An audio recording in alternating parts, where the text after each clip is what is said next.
চাওক, আজি মই টিভি চাই থাকোঁতে হঠাৎকৈ এ কে ৰচিদ আলম চাহাবে যি ধৰণে ব্যৱহাৰ কৰিলে ৰাজদীপ বাইলুং বৰুৱা চাহাবৰ লগত, সেই বিষয়ে মই অত্যন্ত দুখিত।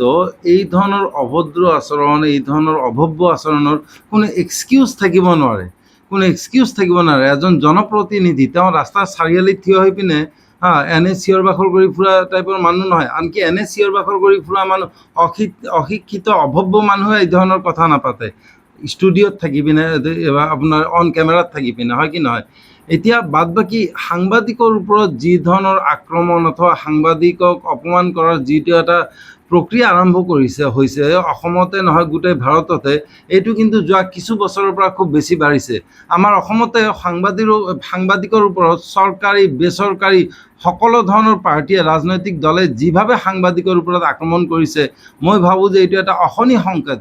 গণতন্ত্ৰৰ চতুৰ্থ স্তম্ভ বুলি কোৱা হয়, অথচ সেই চতুৰ্থ স্তম্ভক যিভাৱে হয়তো বা অপমানিত কৰা হৈছে, কষ্ট দিয়া হৈছে, তেওঁলোকক মাৰপিট কৰা হৈছে, তেওঁলোকক জেলত পঠিওৱা হৈছে, এই বিষয়ে মই ভাবোঁ এই বিষয়ে প্ৰথম কথা হৈছে যে এ কে ৰচিদ আলমৰ এগেইনষ্টে আইনী ব্যৱস্থা ল'ব লাগে।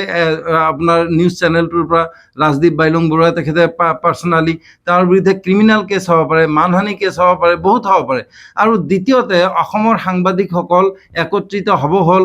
বহুত সাংবাদিকে এই ধৰণৰ এটা পৰিস্থিতিৰ সন্মুখীন হয়। বহুত সময়ত দেখা যায় যে তেওঁলোকৰ কিছু এটা হয়তো সাংবাদিকতাৰ বৃত্তি পালন কৰোঁতে কিছু এটা হয়তো কিবা এটা হয়তোবা খুঁত থাকি যায়, যাৰ কাৰণে মানুহে এই চান্সটো লয়। এইটো যাতে ভৱিষ্যতে হ'ব নোৱাৰে, সাংবাদিকসকলৰ ওপৰত যাতে দুনে আক্ৰমণ নহয় অসমত, এই বিষয়ে সাধাৰণ ৰাইজ সচেতন হ'ব হ'ল আৰু সাংবাদিকসকলো যথেষ্ট সচেতন হ'ব হ'ল।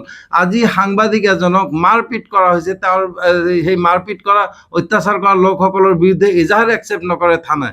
আজি সাংবাদিকক নিউজ পৰিৱেশন কৰাৰ কাৰণে আজি কিছুদিন আগতে জেলত পঠিওৱা হ'ল। অথচ কি দেখা গ'ল যে তাৰ বিৰুদ্ধে যিভাৱে প্ৰতিবাদ হ'ব লাগিছিল সাংবাদিকসকলৰ পৰা, সেইভাৱে প্ৰতিবাদ নহ'ল। গতিকে ওপৰলৈ থোৱালে নিজৰ গাতে পৰে। মই ভাবোঁ যে আজি দুটা কথা মোৰ আছে। প্ৰথম কথা হৈছে, আজিৰ ঘটনাটোৰ বাবে এ কে ৰচিদ আলমৰ এগেইনষ্টে আপোনাৰ ক্ৰিমিনেল কেছ হওক, ইমিডিয়েট কৰা হওক, তেওঁৰ এগেইনষ্টে মানহানি কেছ কৰা হওক আৰু তেওঁক ক্ষমা খুজিবলৈ বাধ্য কৰা হওক। দ্বিতীয়তে, এই ধৰণৰ ঘটনা যাতে আৰু নহয়, আৰু এই ধৰণৰ ঘটনা হ'লে যেন সাংবাদিকসকল একগোট হৈ আহিব পাৰে। আজিতো বাইলুং বৰুৱাদেৱক ষ্টুডিঅ'ত অপমান কৰিছে, হয় কি নহয়? প্ৰগ্ৰাম চলি থাকোঁতে সাংবাদিকক আপোনাৰ জেলত থোৱা হৈছে, সাংবাদিকক মাৰপিট কৰা, আছামীৰ বিৰুদ্ধে এজাহাৰ লোৱা নাই এই অসমত। এইটো যাতে আৰু হ'বলৈ নোৱাৰে, সেই বিষয়ে সাংবাদিকসকল একগোট হ'বলৈ হ'ল।